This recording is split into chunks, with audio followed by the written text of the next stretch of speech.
As we get started today, one of the first things we want to do is go over the workbook assignment for Lesson 1. So if you will all take that out at this time and have it in front of you. I have it also up here on the screen so that we can follow along. But I want us to review this together before I ask you to turn it in to me. I want to go over it and make certain that you've understood everything, and if you have any questions. Most of the workbook assignments will be turned in or graded in class at the very beginning of the class.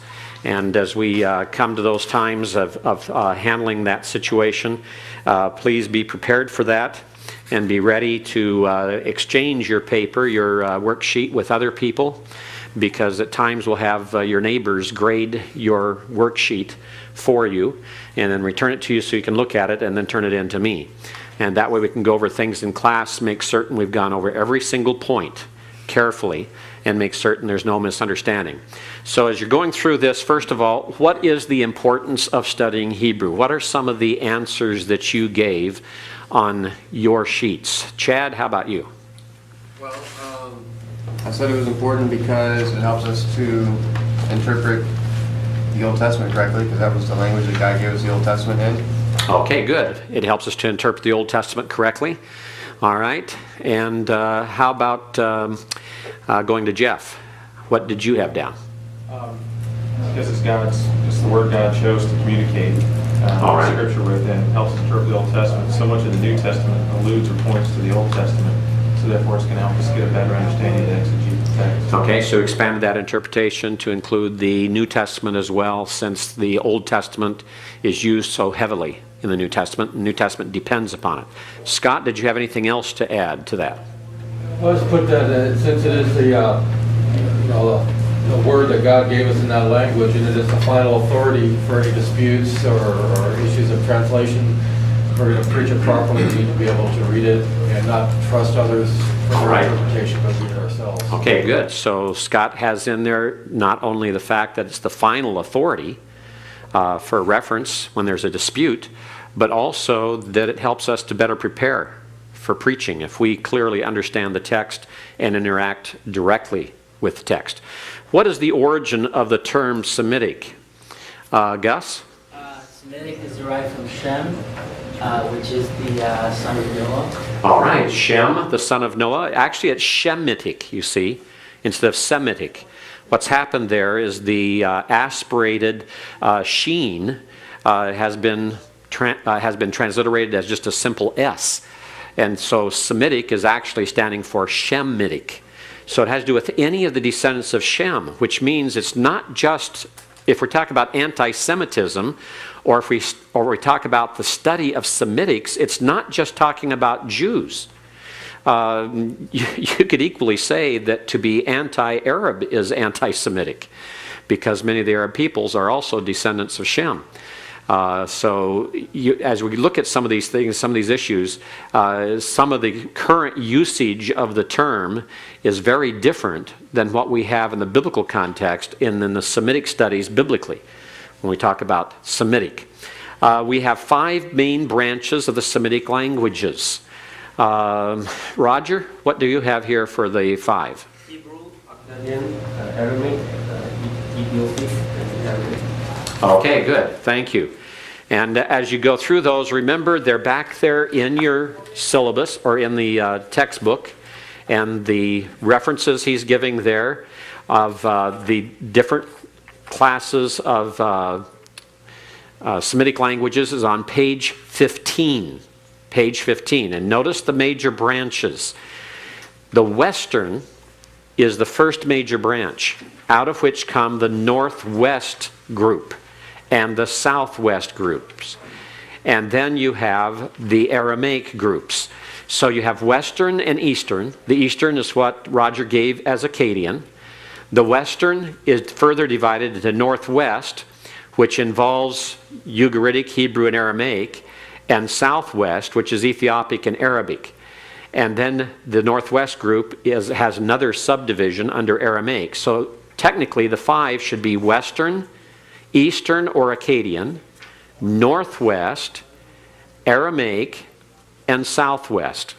Okay? Those should be the branches that you would have for those groups. Now, what Roger was giving is the text on page 13 to 14, where we have under 1b the branches of Semitic languages: Hebrew, Akkadian, Aramaic, Ethiopic, and Arabic.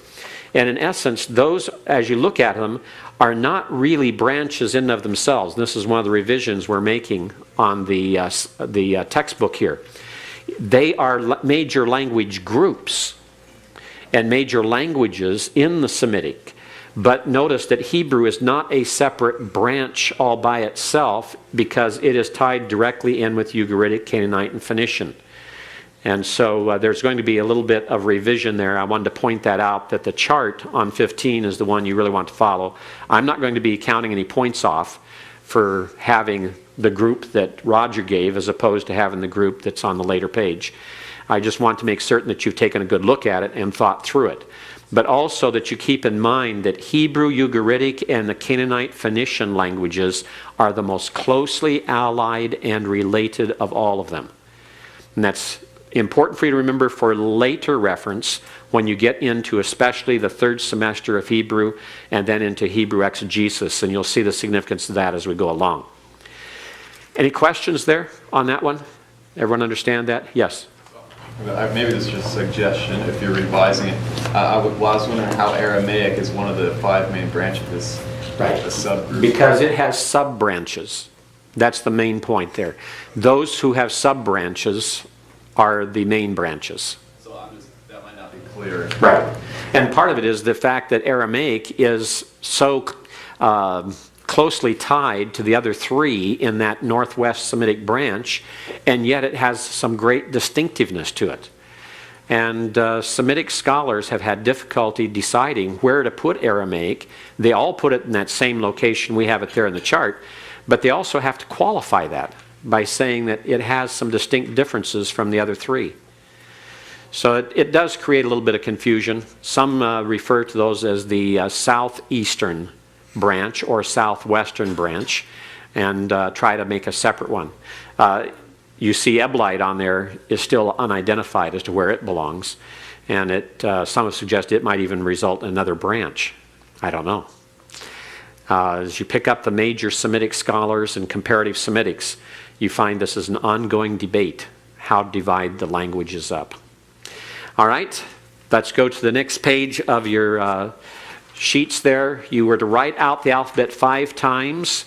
How did you feel that you did? Did you improve? Did you see any difference as you look across the page? Did you go down vertically and go Aleph through Tau, and then go the next column and Aleph through Tau, rather than just going all Alephs across? That will help you with the order of the alphabet. I'll be taking a good look at that as you turn it in. I'll grade these, mark them. I'll take a good look to see how you wrote those letters and make any suggestions or observations that I see that might help. Keep in mind that when you write it out by hand, you're doing something very, very different than what you see in the text in front of you. Because the text in front of you has a very stylized Hebrew font. It is characteristic of that used for printing Hebrew Bibles. That's why we learn it. You must learn to read it, but to write it exactly as you see it is almost an impossibility, unless you take hours and hours of penmanship, calligraphy, and make certain you have all the flourishes and all the tittles in there correctly. So don't worry about trying to make your letters look identical to what you see in the Hebrew Bible or what you see in the textbook. Try to get the smooth line representations that we showed you in class last week, and we'll go over again this week. All right, we'll leave that for further changing. I asked you to memorize the alphabet. How are you doing on it? Okay, lay everything aside. Make certain you're not looking at any list. And let's begin right up here at the front with James, and then let's just zigzag back through and go from, when we get back there to Michael, we're going to go across to Robin and then Tom and back up to Kyle. Let's keep going through, and let's go through all the alphabet as rapidly as possible in order. Okay, start. Aleph, Beit, Gimel, Dalet. Hey, Wow, Zayin. Hey. Yod. Kaf. Summit. Lamed. Lamed. Noon.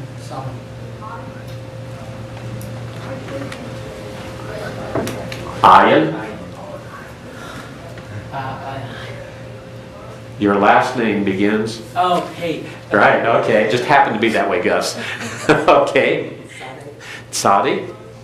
Cope. Resh. Tao. Sin. Sheen. Sheen. Tau. All right? We've got to learn to go through it quickly. Let's go through it again. Aleph, Beith, Gimel, Daleth, Hey, Wow, Zayin, Cheth, Tate, Yod, Kaf, Lamed, Mem, Nun, Samik, Ayin, Pei. Good. I was waiting to see because that's the place everyone gets confused. It's Sadi. Okay? Sadi, Kof, Resh, Sin, Shin, Tau. One of the ways to remember the Tzadi is remember that group of four is Sophits. Samik, Ayin, Pei, Tzadi. Everyone the four. Samik, Ayin, Pei, Tzadi. Again. Samik, Ayin, Pei, Tzadi. Again. Samik, Ayin, Pei, Tzadi. Again. Samik, Ayin, Pei, Tzadi. Okay. And then it goes Kof, Resh, Sin, Shin, Tau. Scott? I understood the connection of those four.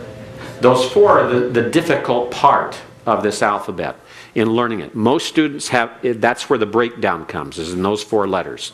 In remembering their order, I keep getting students that give the order Nun, Ayin, Samik, instead of Nun, Samik, Ayin. Part of it is that Samik, that S sound, seems out of place after the Nun. Whether you've had a Greek alphabet or English alphabet or whatever, it just causes difficulties. And then things fall apart after that. All right? So just remember in the middle you got Sophits. Okay? Sophits. Samik, Ayin, Pei, Tzadi. All right, let's do it one more time. Aleph, Beith, Gimel, Daleth, Hey, Wow, Zayin, Taith, Yod, Kaf, Lamed, Mem, Resh, Sin, Shin, Tau. I told you. That's where it comes, right, Kelly? All right. Do you remember the alphabet song? All right. Anyone able to begin it? Aleph, Beith, and Gimel, Daleth, and Wow, and Zayin, Haith, and Taith, and Yod, and Kaf, and Lamed, Mem, Nun, Samik, Ayin, Pei, and Tzadi, Kof, and Resh, Kin, and Shin, and Tau, Avenu, Shalom, Shalom, Shalom Aleichem. Aleph, Beith, and Gimel, Daleth, Hey, and Wow, and Zayin, Haith, and Taith, and Yod, and Kaf, and Lamed, Nun, Samik, Ayin, Pei, and Tzadi, Kof, and Resh, and Sin, and Shin, and Tau, Avenu, Shalom, Shalom, Shalom Aleichem. All right, I still get the Burger King song involved in there somehow as I try to sing it. All right, which letters sometimes have a dot that we call a doggish in the bosom? Kelly? They are the Beit, Gimel, Dalet, Kaf, Pei, and Tau. Okay, what's an easy way to remember them? We call them the Bagad Kafaf letters. Bagad Kafaf. Everyone? Bagad Kafaf. Again, Bagad Kafaf. And that way you get them all in there. Ba, Beith, G, Gad is Gimel, Daleth. Kafaf is Kaf, Pei, Tau. Bagad Kafaf. All right. Which letters have a different form when they occur at the end of a word? George? It's Pei All right. and Zayin. Okay, Pei, and not the Zayin, but the Tzadi. Okay, the Tzadi. Okay, Pei, Tzadi, and what else?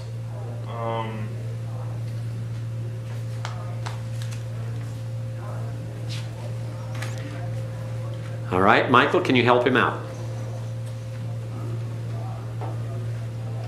Besides pay and sadi, what are the other final forms? The main, Maim. noon, All right, and one more.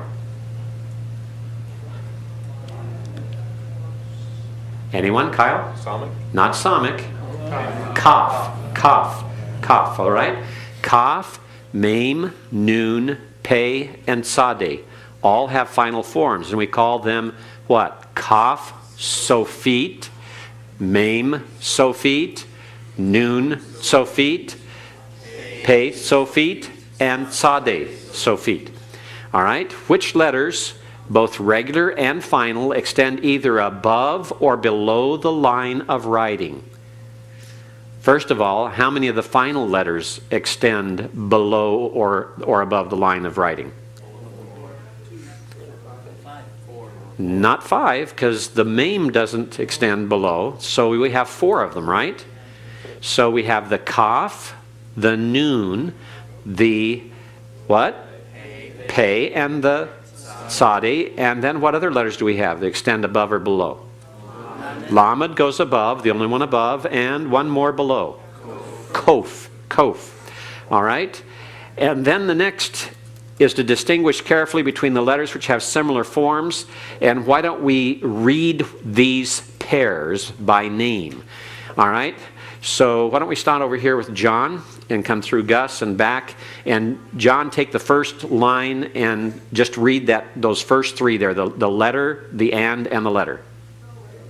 Bait and coat.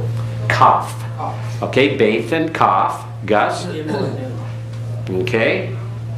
Go ahead, Cal. And Rish. Okay, good, Kenny. And Scott? Dalit and Kaf final form. Okay, Kaf Sofit. Kaf Sofit. Okay, Daleth and Kaf Sofit. All right, A and hate. good. this is Zion and Wow. The other way around. Oh, Wow and Zion. Wow and Zion. Thanks, James. Okay, Jeff? Wow and noon, Safit. All right, good. Maim, Sofit, and Summit. Good. Mem, Sophie, and Tet. Tape. Put the long A sound in there if you would, John. Okay. Kelly?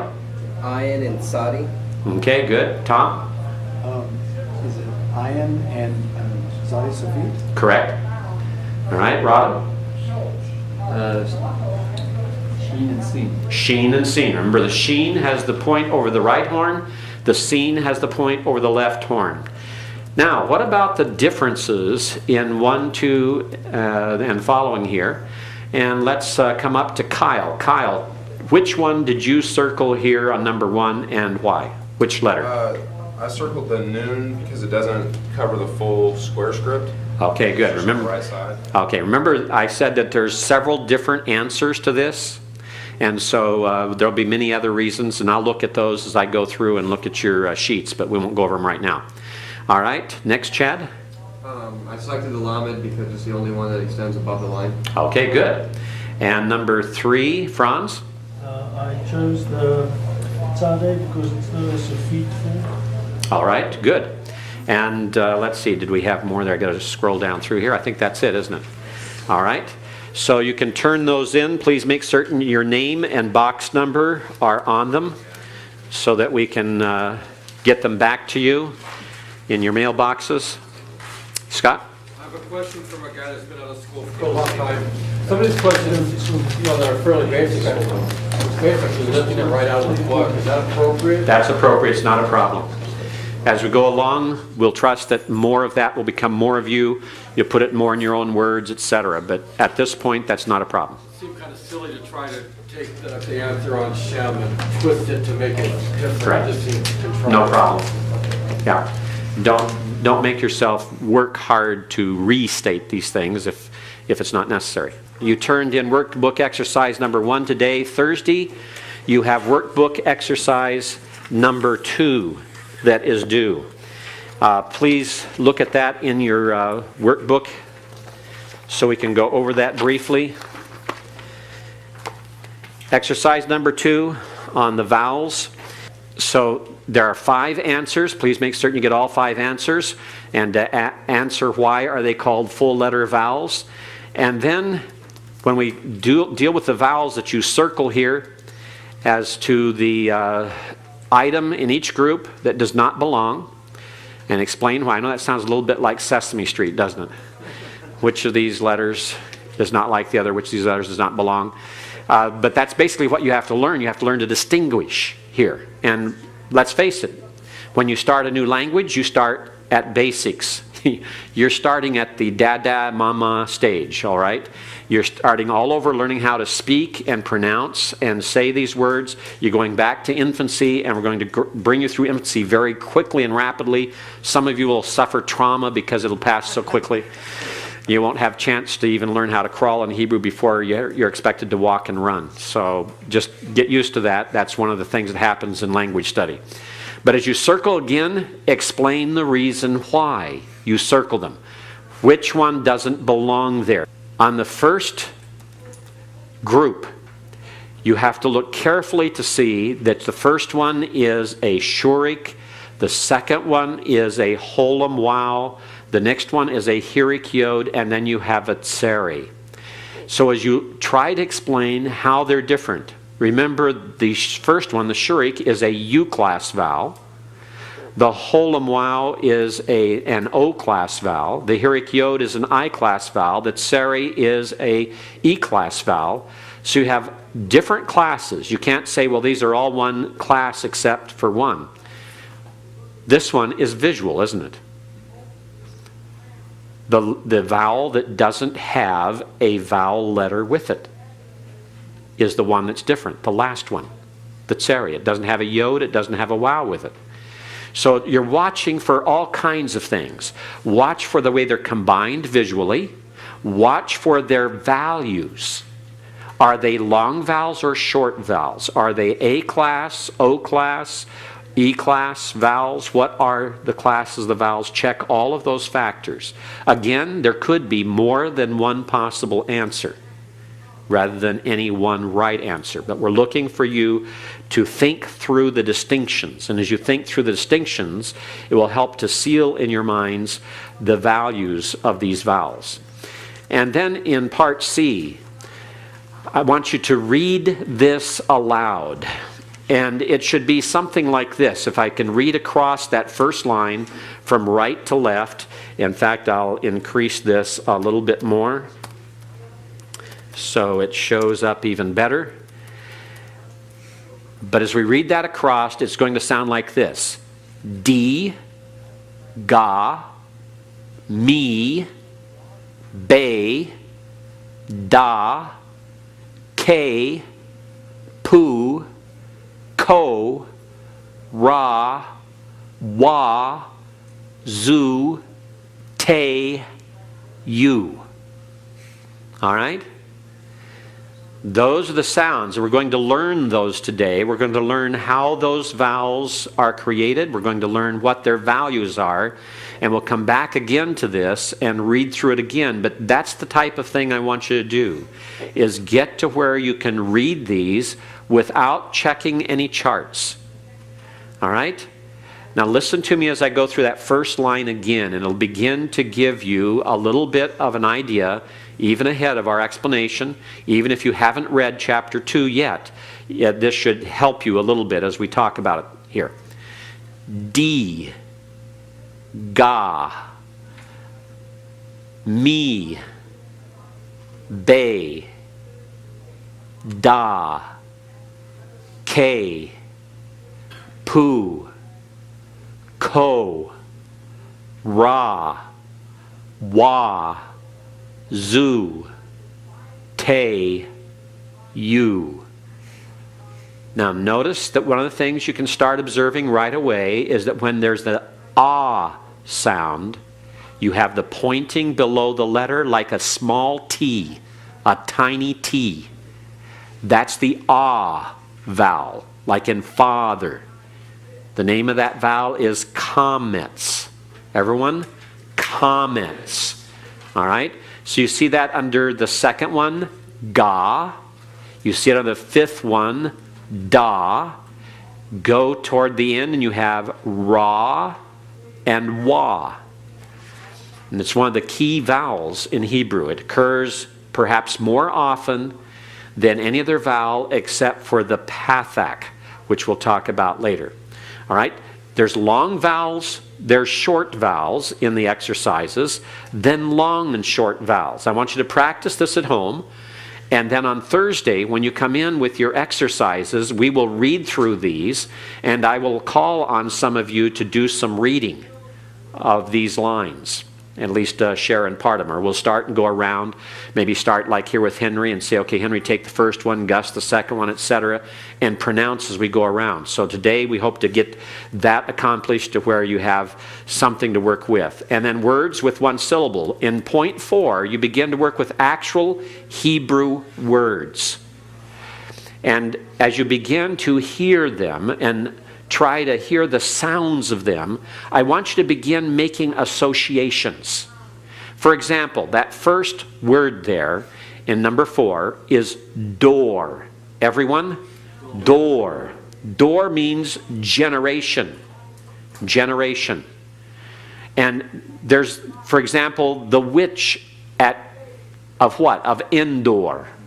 Ein Dor, the fountain of Dor, the fountain of generations is what that name means. I want you to associate biblical place names, biblical personal names with the words you hear from time to time so that you begin to understand the parts of different biblical names, and it helps you to remember or make various associations. You have one generation here. When we go through the door into the future, we have a second generation. All right? Some type of word association will always help you to build vocabulary. The third word there, the aleph with the comets under it, and the beth is av. Everyone? Av. Av is the Hebrew word for father. Father. So when we talk about Avimelech, it's literally my father is king. Melech is king. Avi is my father. Av is father. When we say Abba, that's related. That's Aramaic related to the Hebrew. And the ending A on Abba is literally a definite article in the Aramaic. It literally says the father. And it's Ab. It's Ab is father. There's many of those associations you can make and begin to understand and to see. And then there are words of 2 syllables there that we'll learn to read and look at and to pronounce. So we'll come back to that later today. I want to go through some of these to give you a little bit of advance help as you start to try to pronounce these when you're doing your homework at home. Yes? I got a question about, with the little t is called comet? Yes, the little t is called a comet. When it's a short vowel, it's the A, but then they use the word sod under the long vowel. I didn't understand how they... Okay, we'll come back to that. We'll go through this all in very much detail for you, okay? We haven't gone over it yet, so I'll answer that. Okay? All right, any other questions with regard to the exercise and what I'm expecting for Thursday? Notice a lot of that exercise is not written. A lot of that exercise is pronunciation and practicing. And we'll go over it in class, both before and after, to make certain you get pronunciation down well and understand it. So that's all that's due on Thursday is the workbook exercise there, exercise number 2, lesson number 2. All right? Keep your reading on schedule, because for today already you should have read chapter 2, and so some of this should not be totally new, and yet we're going to treat it as though it is new. Just to remind you again of the writing of the letters of the alphabet, to make certain that you're understanding how to do them. All right, I'm going to begin with the aleph. Remember the aleph, you just take a kind of a curvy line to represent it, and then without tying these together in the middle so it doesn't look like an X or like the Greek key, leave some spaces there, and that's the simplified form of aleph in handwriting, to maintain the same square script, a stylized form of it in your writing. The beth remember the important thing about the Beith is the little ledge here at the bottom right-hand corner. Very important that you retain that. And then, so I don't go over the center thing here, let me pull this down this way. The Gimel, remember, has the angled leg, the support at the bottom, and is only the right-hand side. The Daleth, remember, is going to need a ledge at the upper right, and so leave that ledge up there so that it works well as you go through the box. The Hay, remember, as you come across and down, when you come back to do this final stroke, leave a gap. Don't make it too close. Don't try to make it close. Give enough room in here that it's clearly seen that it is the Hay and can't be confused for the Chayth. So leave a gap in there for the Hay. The Wow, remember, it's just curved at the top and comes down the side. Whereas the Zion, that is very similar, has the little thing at the top, almost like a hook, goes across. It's a little roof on it there. And then the Chayth, make certain you connect it. And there doesn't have to be a ledge up here. Just make certain you've got the three sides of the box for the Chayth. All right? The Taith is one of them that's perhaps the most different. And that is, you can begin it about the middle and come up and curve and come back and across the bottom and then go up to the upper left. Notice that the bottom does not take up the entire bottom space of the box. Notice that the sides are angled. But the important thing is that you get that little curve in here, that you have that little tail on it on the upper right-hand side to distinguish it. The Kaf, three sides. It's like the Chayth tipped over to the right. It covers three sides. You don't have to worry about any tittles because it can be rounded on both to distinguish it from the Beith. All right? The Lamed, begin above, curve over to the upper right, and then come back to the center of the box at the bottom. So it's kind of curved there. The Lamed. The Mem, I begin it on the bottom and curve it up and around and down to the bottom left-hand corner, and then put in the little mark up there that it's tittle that helps distinguish it. Okay, the Mem. Then remember the Nun is on the right-hand side and a flat base. The Samik begins at the upper left and just curves around the whole box. Leave a little tittle up there. Just curve it around the whole thing. It's almost like a circle. Remember, ayin means what?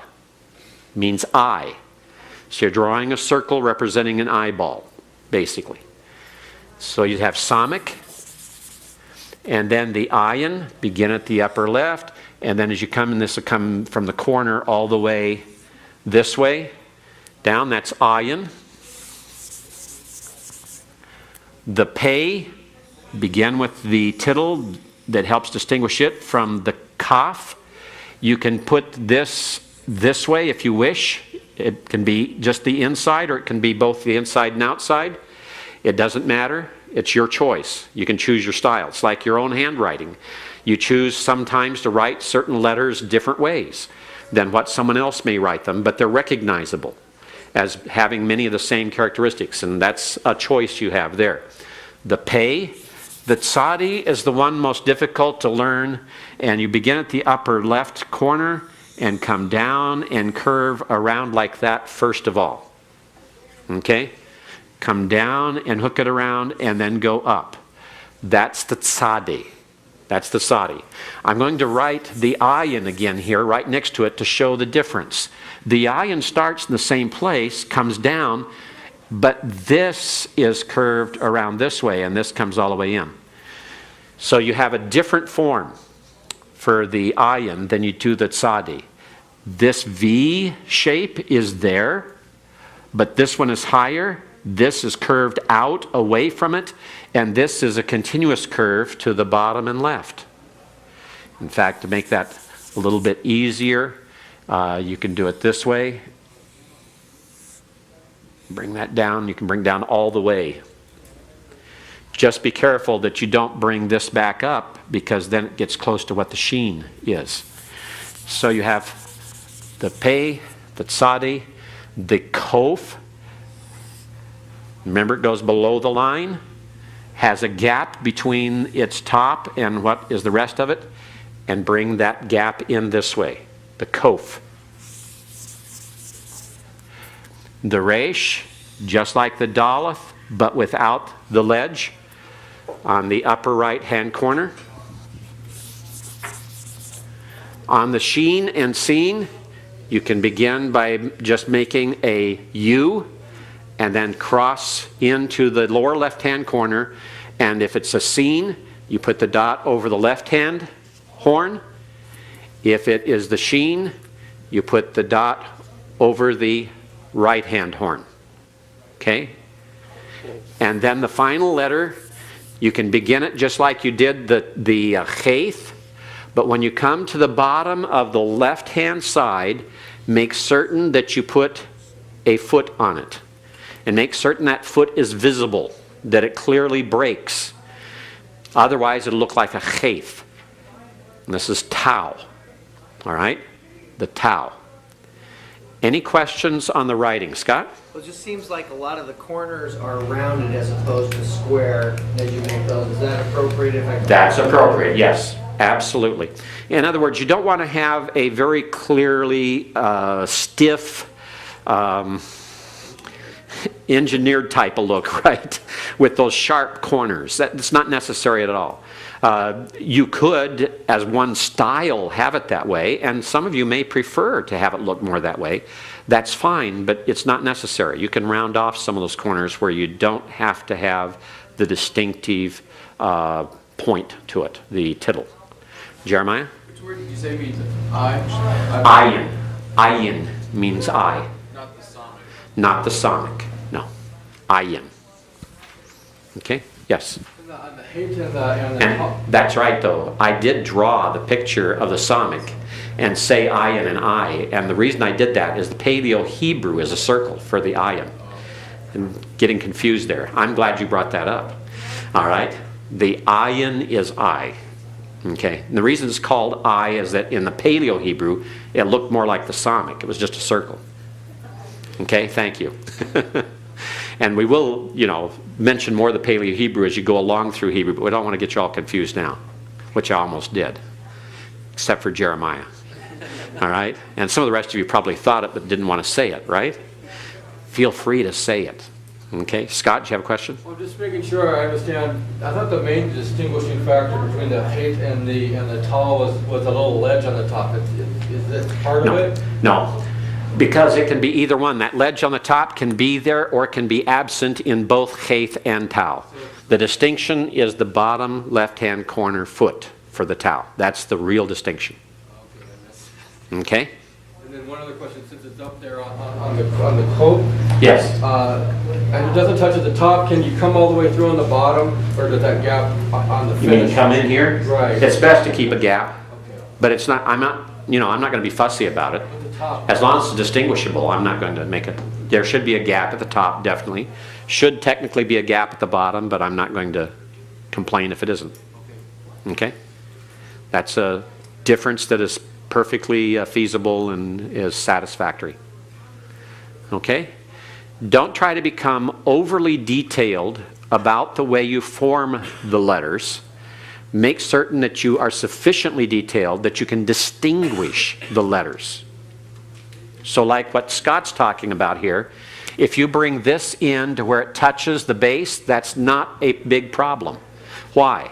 Because you still have the below the line part and you have the gap at the top. It doesn't make any difference. And remember, this is just a convenience.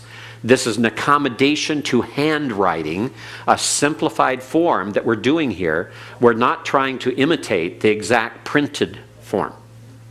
All right? That would be for calligraphy. If you were in the Jewish synagogue schools and you were studying Hebrew, they'd probably hand you a calligraphy pen and teach you how to form the beautiful calligraphy of the Hebrew alphabet as part of your lessons. We don't do that here because it really is not necessary for us to take up that much time, although I would encourage you, if you have an interest in it, to take that up yourself later as just a kind of a little hobby, especially if you're interested in calligraphy, and doing designs, and who knows what you can come up with. I've done some designs using, the way you see the Arabic calligraphy, making pictures and things out of words and letters, and you can do the same thing with Hebrew, and end up with some beautiful examples. Okay, any other questions about the writing of the consonants? We were talking about these special letters last time. I want to go over these again, and we'll be going over them again and again and again in the days ahead in the future. The gutturals are these letters: Aleph, Hey, Cheth, Ayin, and Resh. These 5 we call gutturals. And notice that the gutturals is spelled G-U-T-T-U. There's not an E in it. It's not in the gutter. G-U-T-T-E-R. It's G-U-T-T-U-R-A-L. Surprisingly, I even see some Hebrew grammars misspell it. And these are guttural sounds. They're sounds that have to do with the air passing through the throat and various glottal stops that are involved. So you have Aleph is a silent, and it's called a guttural because there is no sound anywhere. The lips, the teeth, the palate are not involved in the pronunciation of Aleph. It is totally silent. It's like a puff of air belonging with the vowel sound. That's it. The Hey, you have that breath coming out of your mouth as you pronounce it. Hey. Cheth, you have the throat constricting. You have that glottal stop. And you have that guttural sound that comes through. That's where these words get the name gutturals. Cheth. You have ayin. Ayin, again, is often silent, but as mentioned before, sometimes it has almost a G sound, like in Sodom and Gomorrah. It's like your glottal, again, the glottal stop, but it's not as harsh as the cheth. It doesn't have the breath coming through it in an aspiration. It's just a constricting of the throat that's barely audible. And then the resh. The resh, you could actually argue has some of the lips involved and other things, but it is classified as a guttural. But in your textbook and in other places, it is sometimes a guttural. And I'll explain that when we come back to them again and go over them.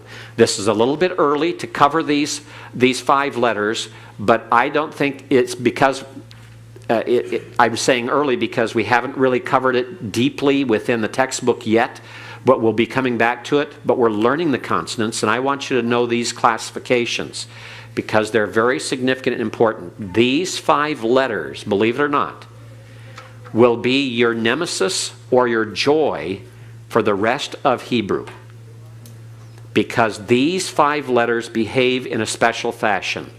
They refuse to be doubled. They prefer A-class vowels, and they prefer a compound schwa. These are their preferences. The reason resh is sometimes a guttural is because resh can be found in rare situations with a doubling dogish. But these letters take these 3 rules. And you'll hear them again and again and again as we go through the course. Because this is part of what you need to know if you're to understand why things happen to Hebrew words the way they do. Jeremiah? If you said that the Aleph and the Ayin are gutturals because they have a slight breathing preparation, then isn't the compound schwa redundant? In some places it is, but we'll come back to that when we deal with it. Okay? All right? Prefer compound schwa. Prefer compound schwa. Right. Silent letters. Silent letters, Aleph can be silent. Hey can be silent, wow can be silent, and yod can be silent. And we'll observe those and watch for them. These are the 4 letters that can be silent. They can be silent in various positions. The hey is normally silent at the end of a word, not within a word. The wow can be silent in a number of situations, and so can the yod. The aleph is technically always silent. Always silent. Its sound is only the vowel that is under it. The vowel that is under it. And when we come back to that and talk about the compound schwas, you'll see more of the answer for Jeremiah's question too. Yes? Why isn't ayin included with the silent letters? It's not included with the silent letters because whenever it occurs in an initial place, it is often or is sometimes a G sound, so it's only sometimes silent. And often when it occurs at the end of a word, it will prefer what we call a furtive pathic under it. And so there are situations which ayin is only sometimes silent. Okay? And so it's left out of a lot of lists of silent letters. Okay? Vowel letters, the hey, the wow, and the yod are vowel letters. The labials, using the lips pronounce, baith, mame, and pay. Baith, mame, and pay. Now these all are needed for you to understand then how sounds are formed and how we pronounce various syllables and various words. We'll come back to more of these as we go through. The Bagad Kafaf letters can be soft or hard. They can take the Dagesh Lene, that's what that Dagesh is called in the Bagad Kafaf letters, to harden it. Dagesh Lene is a hardening Dagesh. Dagesh Forte is what we call the doubling Dagesh. So this word will be pronounced Shim Meir. Listen very carefully. Shim Meir. Notice the meme is pronounced twice. It's pronounced at the close of the first syllable, Shim. It's pronounced at the beginning of the next syllable, Meir. How do I know that's a doubling Dagesh? First of all, that meme is not included among the Bagad Kafaf letters. All right? If it was a Bagad Kafaf letter, it'd be more complicated in determining what it is. But whenever you see the Dagesh inside a letter that is not a Bagad Kafaf letter, you know automatically it's going to be the doubling Dagesh. Okay? Now let's talk about the vowels. Hebrew was originally written without any technical vowels or vowel pointings. There were vowel letters utilized at various stages of Hebrew, but it's primarily just writing the consonants. What you see there on the left is the Tel Dan stela that was found at Tel Dan in the 1990s. That has reference to the nation of Israel on it. In fact, that reference to Israel is located right here, where it has here Melech Israel, and then below it, it has Beit David, the house of David. One of the few references to David specifically. In fact, at the time it was found, there were many in Israel who believed that David was a mythical king like King Arthur, who never existed. It was a figment of men's imagination, and therefore the biblical account was merely legend and myth concerning David. But now with this, that debate has been restarted again against those who have denied the historicity of David. And it's interesting, but since the Tel Dan stela was discovered, we've also found out that there are a number of other finds in which David was also mentioned that were just kept out of the press or out of the scholarly publications because the scholars who had that material in their hands and authority over it did not want the rest of the world to know they had any reference to David. But it so happened that this one was in the right hands that it got put out there immediately and exposed. And then later we find out this isn't the first piece of evidence we've had archaeologically, which leads us to remember very well that it is not archaeology that determines whether or not we trust what Scripture says.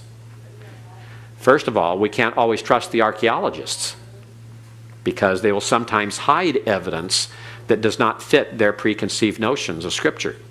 But if you're to write, in the beginning God created the heavens and the earth, if you used English letters and you followed the Hebrew methodology, that's what it would look like. No vowels.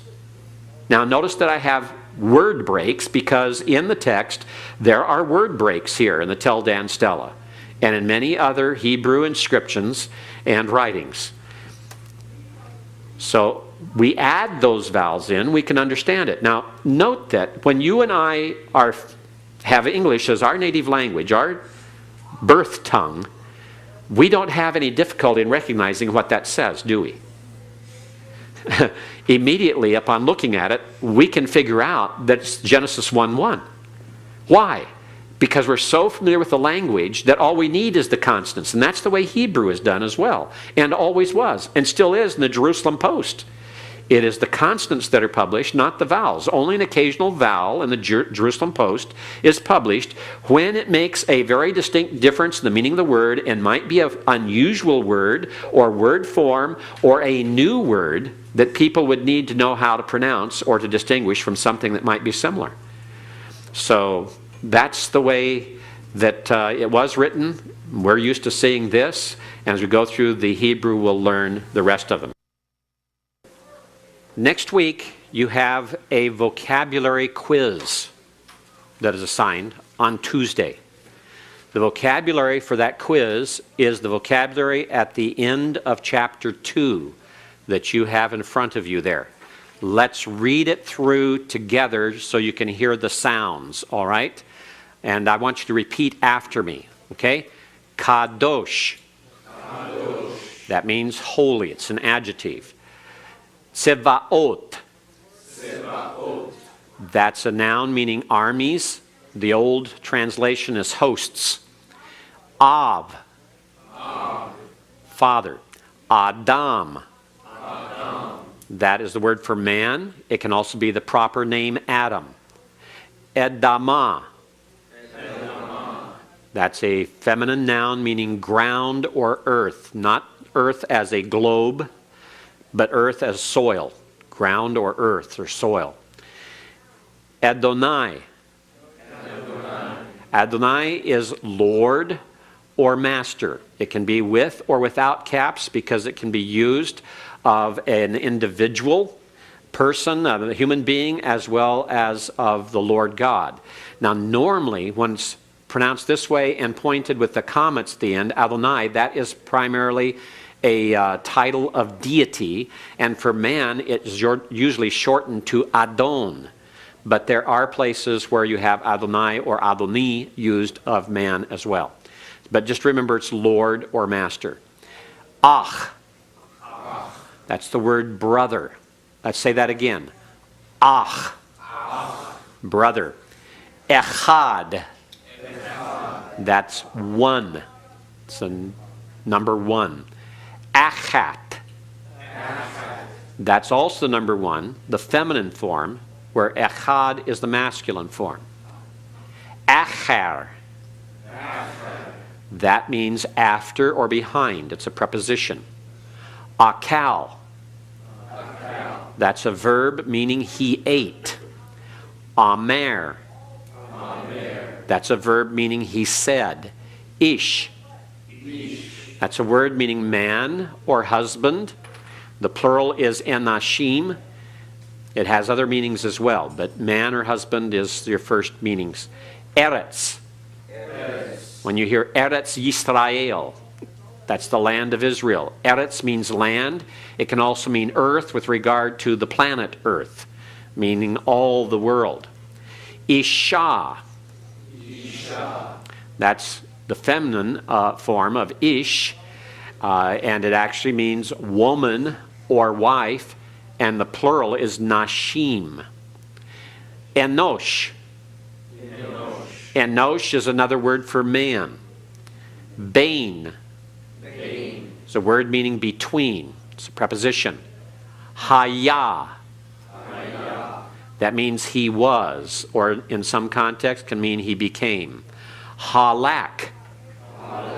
That means he went or he walked. All right, we'll leave this up here. I'll come back to it again at the end of class to read through it one more time. All right? Yes? Can you just pronounce father again? Is it av or av? Av. It's halfway between a V and a B. Halfway. Okay, it's aspirated. All right, let's go to the vowels and let's go through these vowels. Barrick, can I ask another question, please? Yes, go ahead. How do you know, it seemed like in most of the vocabulary that we just recited, the accent was on the last syllable, but on a couple it was on the That's first the syllable. normal rule in Hebrew. Accents are on the last syllable unless otherwise indicated in Hebrew. So what is the indication, the little sideways triangle? The little sideways triangle is the indication utilized in the vocabulary lists. It is not always used in Hebrew, in the Hebrew text. There'll be other accents, though, that will be used in place of it. That is kind of a catch-all accent, because there's so many different accent forms that can be used. All right, let's learn the vowels. The first one is the vowel pathach. Everyone? Pathach. It looks like a dash underneath the letters, and it has a sound of a short A, as in the English word bat. Okay, so pathach. If you pronounce the name correctly, you'll pronounce the vowel correctly. Okay, in modern Hebrew, the pathach is not distinguished from the comments. In modern Hebrew, all of the A-class vowels are ah. Okay, but we'll learn to distinguish the pathach from the comments as in classical biblical Hebrew, because that's what we're learning to read. All right, that's the first letter. It's an A-class letter, or A-class vowel. All right, the next is comments. Everyone? Comments. Comments is that little T underneath a letter, and it is a long A, that is the A as in the English word father. It's ah. Comments. If you pronounce it correctly, if you pronounce the name correctly, you have the sound. All right? Comments. Ah. Pathach. Ah. Comments. Ah. These are A-class vowels. The A-class vowel is further lengthened if it has a concluding hey, which is a vowel letter, which in ancient Hebrew is sometimes used to represent the ah sound. And so when you have ah this way, it's the same as the ah in father, but it is sometimes drawn out a little bit longer, so that the difference would be bat, father, father. Get the difference? A little bit longer on it. And it's at the end of a word, and so it's drawn out. And the hey then is silent, totally silent. All it does is lengthen. And so in transliteration, we indicate that by means of the little circumflex over the top of the A that shows it as the extra long comments. Then we enter the E-class vowels. The three little dots below the letter are the segol. Everyone? Segol. Notice the se, the as in bet, the English word bet. Segol. Segol. Okay? Then we have the long E sound. It's the E as in beret. It's actually a French word we borrowed in English. Beret, the little hat on top of the head. He wears a beret. Well, that ET at the end, the T is silent, and that E is pronounced in long A. It's like the A like in the Spanish, señor. The A sound. That's the two dots. So the three dots are the two dots are A. The two dots can be followed by a yod, which makes an extra long A sound. That is still an E-class vowel, and it's called a tsere yod. The vowel name is tsere yod. Let's go back again. The two dots, I didn't give you the name of that. It's tsere. Tsere. Okay, tsere. Again, if you can say it, you've got the sound. Tsere. Okay, and this is tsere yod. Tsere yod. All right. The next vowel is a single dot. It's called hirek. Hirek. And it's an E sound, the I as in machine, but also it is sometimes shortened to the I as in bit or the I as in pin. When you have the hirek yod, it is the long sound always, as in machine, E. It's an I-class vowel. The first of the U-class vowels is 3 dots at an angle, not 3 dots clustered, as in segol, but the 3 dots down in it. We call this kibbutz. Kibbutz. And that sound is not a full sound. And it's a short U. The long U is the shurek. Everyone? Shurek. The shurek is as in butte. All right? The U-class sound. And then you have the dot over the letter is the holum. Everyone? Holum. Holum is an O sound. And the longer holum is a holum wow. A holum wow. And in this situation, the wow is not a consonant. It becomes a silent vowel letter. And it's the O as in vote. Notice there's no real distinction between these two. The reason they're distinguished in transliteration is so that you know what is represented in the Hebrew. So if you see the circumflex over an O, you know it's a holum wow as opposed to just a simple holum.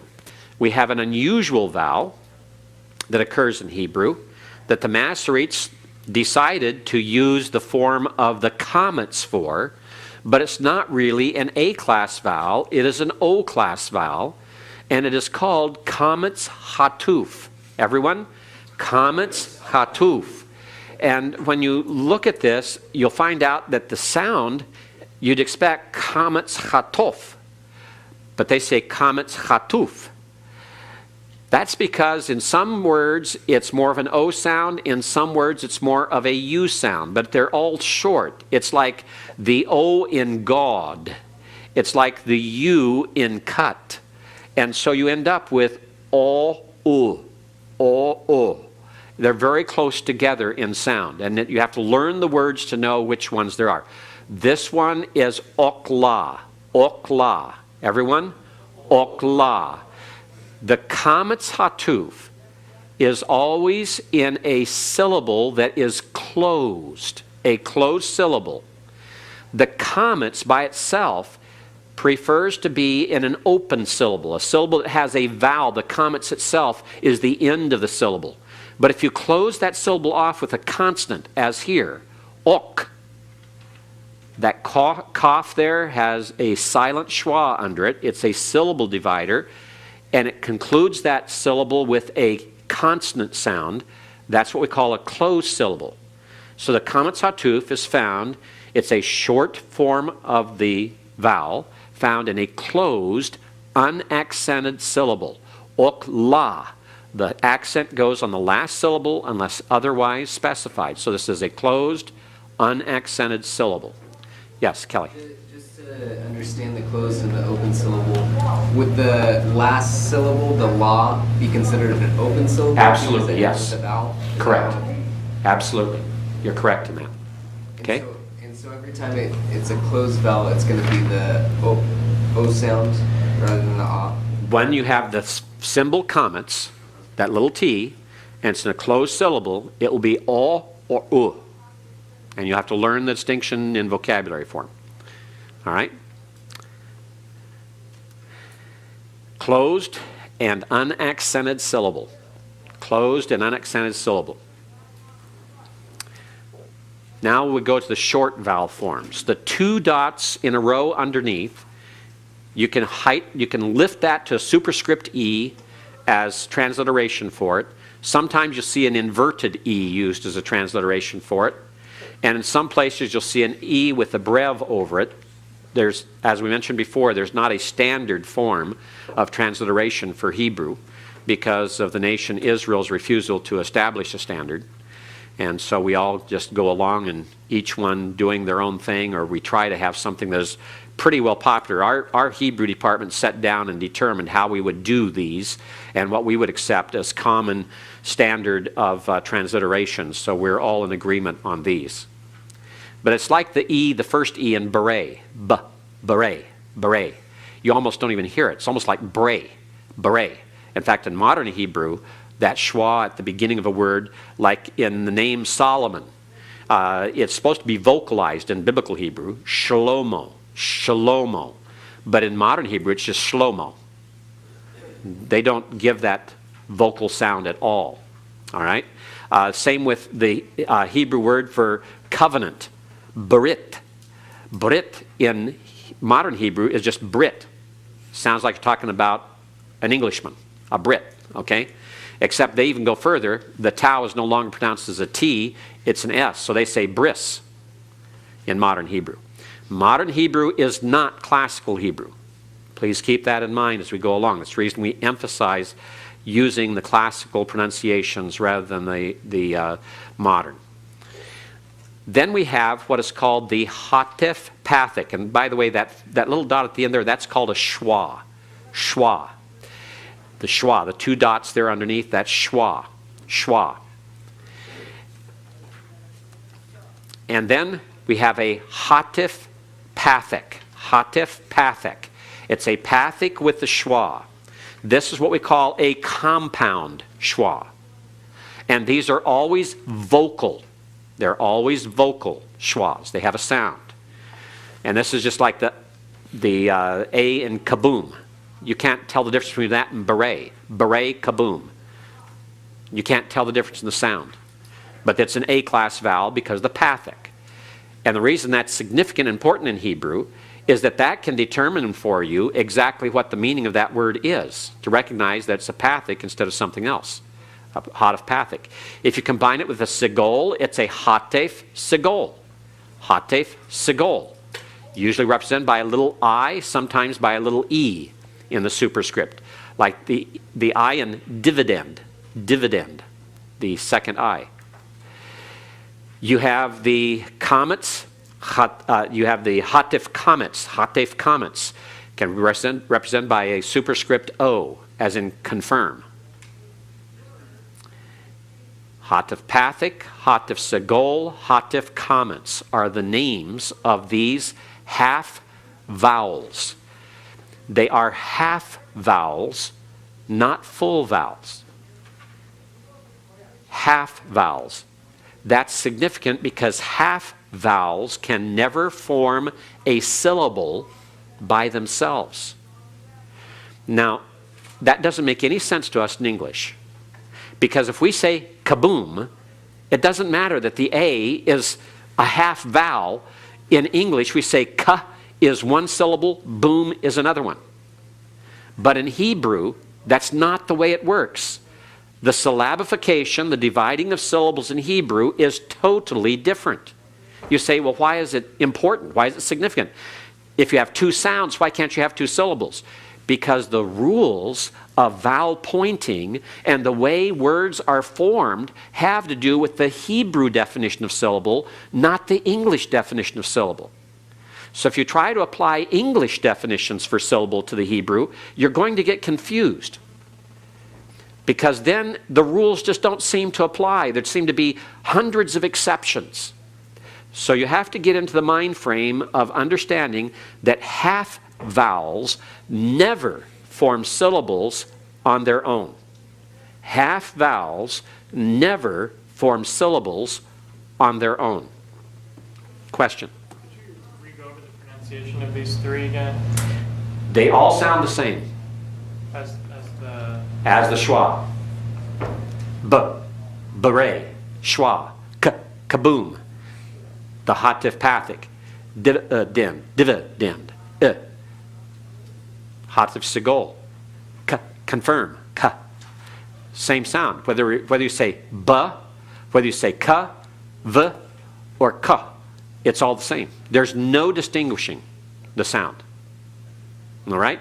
The reason they're distinguished in transliteration and in classification has to do with the Hebrew specifying what class of vowel it is by means of the pathic, the segol, and the comments, which is only significant not for pronunciation, but significant for understanding where the word came from, what its original form was, and how it then is changed in various stages. Okay, but there's no distinction of sound. All right? Good question. Any other questions on those? Yes, Jeremiah? Transliterations are the smaller letters that we're seeing on the... Yes, Okay. they're the smaller letters, correct. The superscript type letters. The letters that are elevated are the short vowel letters for transliteration. Okay? Now, let's go back through these one more time. All right? Let's start with the first one. It is what? Patak. Patak. Don't switch into modern Hebrew pronunciation of patak. Okay? Patak is what you'll hear on the internet. Patak is what you'll hear some who use modern Hebrew pronunciation for teaching biblical Hebrew. But that causes confusion. If you keep the classical pronunciation, you will understand the classical. If you keep classical pronunciation of the name, you'll not understand the classical pronunciation of that vowel. So this is patak, okay? Patak. What's the next vowel? Comments. All right, comments. The next one is comments hey. The fourth one is segol. Segol. The last one is tseve. Tseve. All right? This one is tseveyod. Tseveyod. This one is hirek. Hirek. Okay? Hirek. This is hirek yod. This one is kibbutz. Kibbutz. All right? And this one, shurek. Shurek. This one is holem. Holem. And this one is holem wow. Holem wow. This is what? Kametz chatof. Kametz chatof. All right? It's a closed, unaccented syllable that's in. The two dots below is schwa. Schwa. All right? This one is hatif patak. Hatif segol. But notice that the segol precedes the schwa. When we say hatif, that's pronouncing the schwa. Pathic is the pathic. In Hebrew, we go from right to left. That's why you have the name going right to left. Hatif pathic. Hatif stands for the schwa. Hatif, the schwa, plus patak. Hatif patak. Hatif segol. Hatif comments are these vocal half vowels, which cannot form syllables of their own. All right? Now, I'm not going to talk about vocal schwas right now because I want to do one more thing, a couple more things here before we go any further. Come back to that. I want to go back here now to your vocabulary for the vocabulary quiz on next Tuesday. I want to go over this with you again. I want you to pronounce this again and look carefully at these words and observe. The first one is kadosh.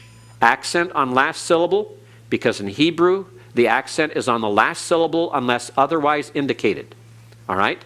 Kadosh. Everyone? Kadosh. Notice you have a kametz under the kof, and you have a holem wow, giving us the O sound. Kadosh. The next one, notice it begins with a schwa. When a schwa begins a word, it is always vocal. So it's tz, tzvaot. Tzvaot. Okay, tzvaot. Again, you have to pronounce it to where you come to the end with the accent on the end. Tzvaot. Again, tzvaot. All right. The third word is av. Okay. Adam. Notice we have a hatif pathic, so it's just an sound. Edama. Edama. Edama.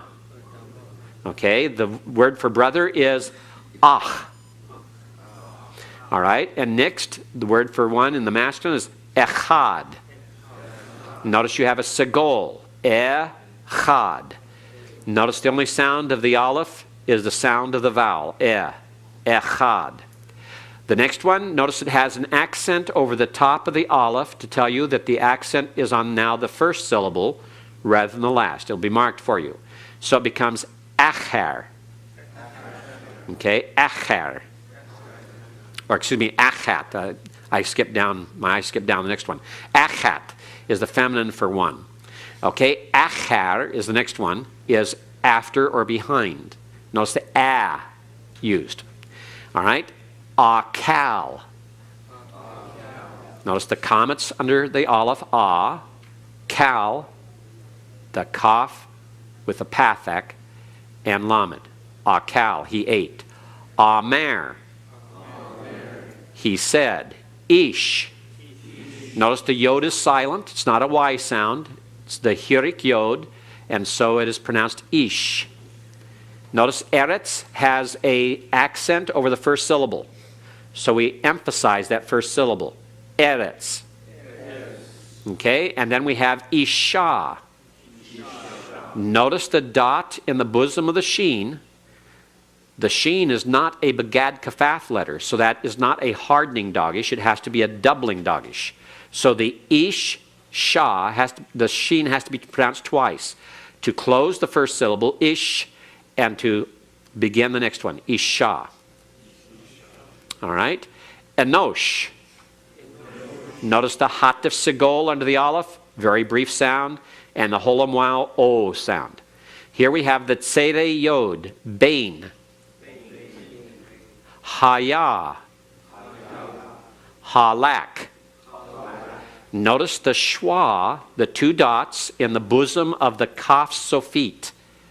When the schwa occurs at the end of a word this way, it is always silent. It is always silent when the schwa occurs at the end of a word. All right. Now, let's go back here to cover the pronunciation for your exercise for Thursday. This is in the workbook. It's in the second exercise. On the second page of the exercise. And we want to pronounce these. Remember that when you have a hirek yod, it is E. When you have a comets, it's A. When you have a tsere, it's A. When you have a tsere yod, it's A. When you have a shurek, it's U. When you have a holam, it's O. When you have a holam wow, it's O. So we'll pronounce the words as we go along here, these syllables, okay? I'll pronounce them, you repeat. Starting on the right-hand side, D. Ga. Me. Be. Da. Ke. Pu. Ko. Ra. Wa. Zu. Te. You. Let's go to the second line.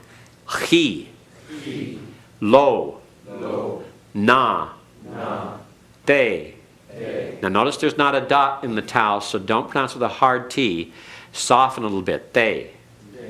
All right? Not they, but somewhere between they and te. All right? They. All right? It's a little bit of catchy. It's hard to do. Now the next one is a begad kafaf letter without a dogish, so it is fo. Remember, pay becomes fey when it doesn't have the dogish, so it's fo. Tsi. Sa. Ri. Va. Ke. Tu. Go. Da. Let's go to the second short vowels. Pe. Ha. Bi. Di. Tu. Now make it real short. Tu. It's like kibbutz, not blue, okay? not shurek. So keep it short. Tu. Se. Pa. Te. Ki. Tsu. Wa. Za. Te. Sa. Ka. La. Ni. Mu. Du. Ta. Ra. Ve. Ge. Cha. E. Wi. E. Hu. Let's back up there. I pronounced it too long myself there. Hu. All right. Ni. Or excuse me, ni. All right, let's go to the long and short vowels mixed in the third part of the exercise, okay? Me. Va. De. Ke. Pe. Ko. Ra. We. Zu. Tu. Ga. Te. De. Bo. She. Sa. Si. Tu. Ge. Re. Do. Yo. Excuse me. Let's back up there. We got two problems there. The do is another soft T, not though and not toe, but in between. Do. Okay, do. And then you, not yo. I mispronounced that. Okay, it's you. P. They. Ge. Chai. Now that threw one in on you. All right? When you have a patak followed by a yod, it becomes like AI. I. Okay? I. So it's a totally different sound. The third from the last there, nay, to, yea.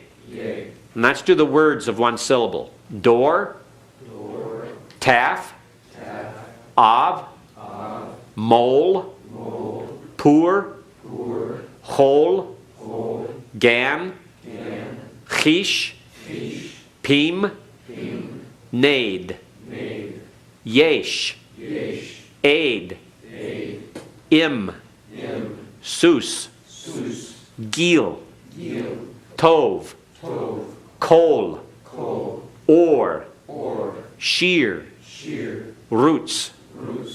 Okay, let's take the words with two syllables. Remember to accent the last syllable unless otherwise indicated. Davar. And this baith is doubled. We'll have to explain that later. It's dib bear. Okay, diber. Kotel. Shemesh. Sefer. Boker. Erev. Na'ar. Akal. Shomer. Kisei. Baruch. Halutz. And actually that should be chalutz. Chalutz. Okay? Wered. Zera. Beni. Kara. Wihi. Ezer. Yicher. Baal. Yayin. Eli. Evan. Amer. Okay. Now you've gone through it. Keep practicing this at home. Remember, if you use some of the internet pronunciations, that they'll use modern pronunciations for a lot. Maintain the distinctions where you need to make them distinctions.